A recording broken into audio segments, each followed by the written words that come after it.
Hi everyone, welcome to the video on creating the historical resume assignment. I just want to talk to you a little bit about the nuts and bolts of what I'm looking for in the resume assignment. So let's get started with that. The first thing that you need to consider is the year 1860. Your job, your assignment is to create a resume to highlight your strengths to run for political office in 1860 Texas.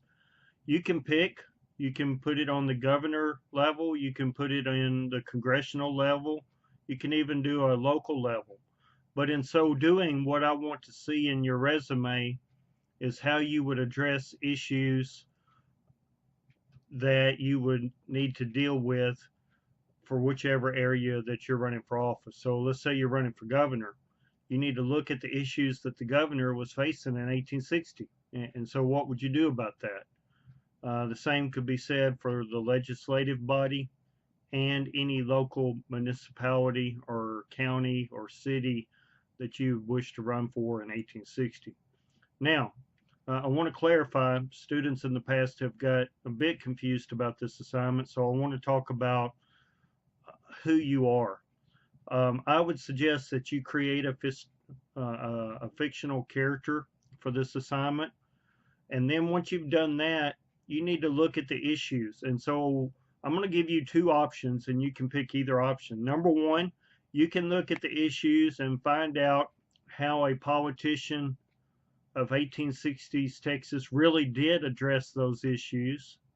And if you like how he addressed those issues, then you can certainly um, take up his views as your own and put those into the resume.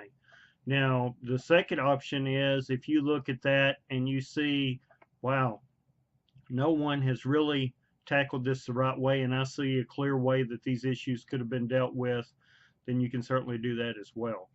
So that's the first part of the resume assignment, identifying what issues were relevant in 1860 and then deciding on a philosophy of how you would tackle those issues.